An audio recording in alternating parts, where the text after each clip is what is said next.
ఆగిడి లక్ష్మారెడ్డి గారు, గౌరవనీయులు శ్రీనివాస్ గారు, వివిధ కాలనీల నుంచి వచ్చినటువంటి అధ్యక్ష కార్యదర్శులు,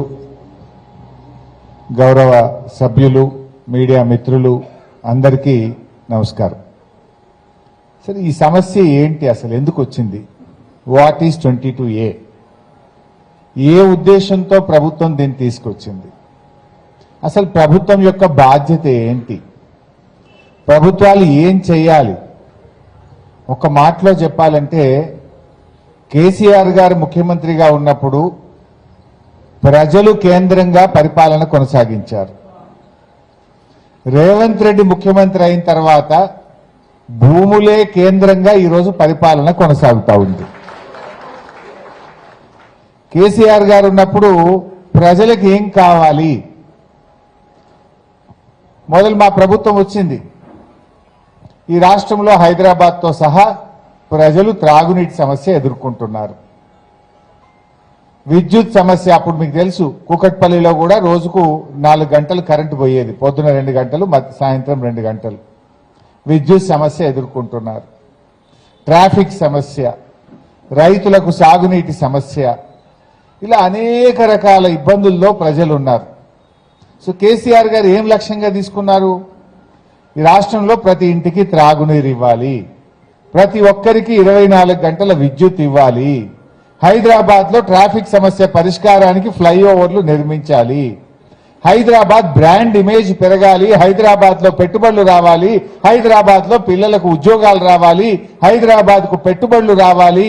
ఇది కేసీఆర్ గారు చేసినటువంటి ప్రయత్నం. 1 కోటి ఎకరాల మాగాణిగా తెలంగాణను మార్చారు. ఒకప్పుడు తెలంగాణ అంటే కరువు, తెలంగాణ అంటే రైతుల ఆత్మహత్యలు ఉండేవి. కానీ కేసీఆర్ గారి పాలనలో ఎక్కడికి పోయిందంటే, భారతదేశంలో అతి ఎక్కువ వరి ధాన్యం పండించే రాష్ట్రం తెలంగాణ రాష్ట్రం మార్చారు KCR. Punjab, Haryana use to be number 1. ఈ దేశంలో పంజాబ్, హర్యానానే ఎక్కువ వరి పండిస్తారు, గంగా నది పరివాహక ప్రాంతంలో ఉంటారని చెప్పేవారు. కానీ పంజాబ్ను, హర్యానాను తలదన్ని తెలంగాణను దేశంలో నంబర్ 1గా నిలబెట్టినారు కేసీఆర్ గారు. మా కృష్ణారావు గారు, నాకు తెలిసి ఈ కూకట్పల్లిలో కూడా త్రాగునీటి సమస్య చాలా తీవ్రంగా ఉండేది. 2 రోజులకు 3 రోజులకు నల్లా వచ్చేది. 10 ఏళ్ల బీఆర్ఎస్ పాలనలో 450 కోట్ల రూపాయలు త్రాగునీటి కోసం ఒక్క కూకట్పల్లి నియోజకవర్గానికి అందించి సమస్య పరిష్కరించాం. ఎన్నో పెద్ద పెద్ద GLSRలు, OHSRలు, పైప్ లైన్లు వేసి హైదరాబాద్తో సహా ఈ కూకట్పల్లిలో కూడా త్రాగునీటి సమస్య పరిష్కారం జరిగింది.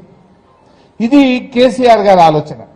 మీరు ఏదైనా తీసుకోండి, పేదల కోసం కళ్యాణ లక్ష్మి, వృద్ధులు వితంతువుల కోసం 2000 రూపాయల ఆసరా పెన్షన్, ప్రభుత్వ ఆసుపత్రులు బలోపేతం చేస్తూ కేసీఆర్ కిట్టు, ఎప్పుడో ఉస్మానియా, గాంధీ, నిజాం, బ్రిటిష్ కాలంలో పెట్టిన దవాఖాన్లు తప్ప హైదరాబాద్కు దవాఖాన్లు లేవని, అటు సనత్ నగర్లో టిమ్స్, మల్కాజ్గిరిలో టిమ్స్, ఎల్బీ నగర్లో టిమ్స్, అంటే ఒక గాంధీ ఆసుపత్రి లాంటి మరో 4 ఆసుపత్రులను హైదరాబాద్ చుట్టూ తెచ్చే ప్రయత్నం.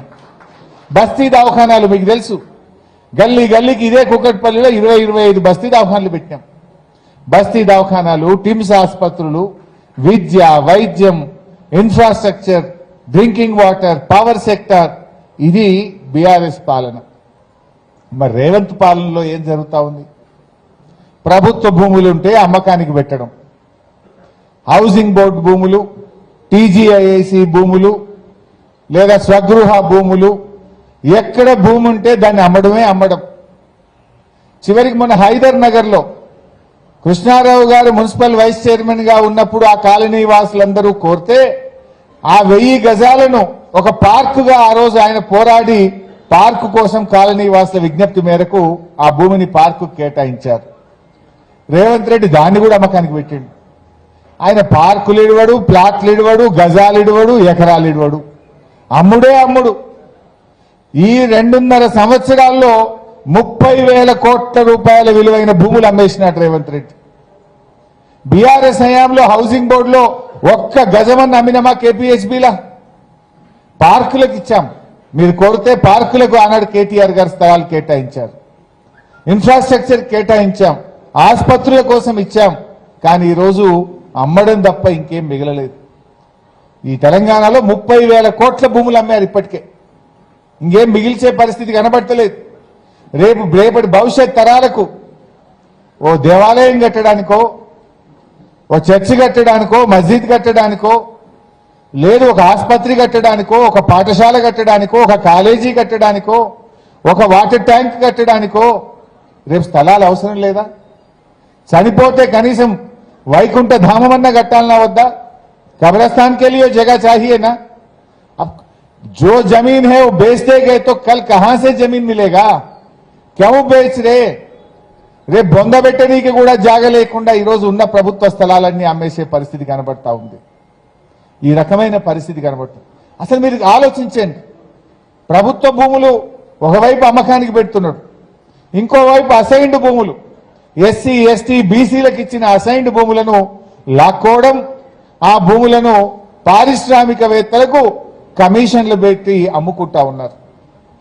ఆయన తమ్ముడే, మొన్న మధ్య మీరు చూసుంటారు, రేవంత్ రెడ్డి తమ్ముడి కంపెనీకి 100 కోట్ల విలువైన భూమిని ఇవాళ అడ్డికి పావుషేరుకు కట్టబెట్టినారు. ప్రజల భూములేమో ప్రభుత్వ ఆస్తులుగా, ప్రజల భూములనేమో 22A నిషేధిత జాబితాలో పెడుతున్నారు. ప్రభుత్వ భూములేమో ఆయన కుటుంబ సభ్యులకు కట్టబెడతా ఉన్నాడు. ఈ రకమైనటువంటి పరిస్థితి. ఇటు ఎస్సీ ఎస్టీ బీసీల భూములు 1,00,000 ఎకరాల అసైన్డ్ భూములు లాక్కున్నది ఈ కాంగ్రెస్ ప్రభుత్వం. పట్టాలు ఇస్తామని చెప్పిండ్రు, పట్టాలు ఇవ్వలేదు. కానీ వాళ్ళ దగ్గర ఏదో 20 లక్షలు 30 లక్షలు ఇచ్చే భూములు తీసుకొని పారిశ్రామికవేత్తలకు కమిషన్ల పేరిట కట్టబెట్టే ప్రయత్నం జరుగుతూ ఉంది. ఇక మూడవది, మీ ఆస్తులు, ప్రజల ఆస్తులు. మీకు ఒక ప్లాట్ అంటే, ఒక ఇల్లు అంటే అది ఒక అపార్ట్మెంట్ కాదు, కేవలం అదొక చిన్నపాటి ఇల్లు కాదు, అది మీ జీవితం మొత్తం యొక్క కళ. మీ జీవితం అంతా కష్టపడి సంపాదించుకుంటే ఆ అపార్ట్మెంటో ఆ ఇంటికి మీరు ఓనర్లుగా మారినారు. ఇలా ప్రజల ఆస్తిని ప్రభుత్వం రాత్రికి రాత్రి కబ్జా పెడుతుంది. రేవంత్ రెడ్డి గారు ఏమంటున్నారు? కబ్జాదారులే ధర్నాలు చేస్తుండట, కబ్జాదారులే ఈ 22Aని వ్యతిరేకిస్తున్నారు అంటున్నారు. ఇప్పుడు మాట్లాడిన హనుమంతరావు గారు కబ్జాదారుడా? ఇక్కడికి వచ్చిన మీరంతా కబ్జాదారులా? ఇలా ఈ ప్రజలు కాదు కబ్జాదారులు, ప్రభుత్వమే కబ్జాదారుడిగా మారింది. ప్రజల ఆస్తిని రాత్రికి రాత్రి నిషేధిత జాబితాలో పెట్టి ఈ ప్రభుత్వం కబ్జాదారుడిగా మారింది తప్ప రేవంత్ రెడ్డి గారు ఇక్కడికి వచ్చినటువంటి ప్రజలు కబ్జాదారులు కాదు. వీళ్ళంతా 60 ఏళ్ళు 70 ఏళ్ళ 80 ఏళ్ళ వయసు ఉన్నటువంటి వాళ్ళు. 40-50 సంవత్సరాల నుంచి ఆ ఇళ్లలో అపార్ట్మెంట్లలో డబ్బులు పెట్టి కొనుక్కొని, డబ్బులు రిజిస్ట్రేషన్ డిపార్ట్మెంట్ కట్టి, మున్సిపల్ డిపార్ట్మెంట్ కట్టి ఆ ఇల్లు కట్టుకొని ఆ ఇళ్లలో దశాబ్దాలుగా జీవిస్తున్నటువంటి ఈ ప్రజల ఆస్తులను రాత్రికి రాత్రి నువ్వు కబ్జా పెట్టినవు. ఈ ప్రజలు కాదు కబ్జాదారులు, నువ్వే కబ్జాదారుడిగా మారినవు.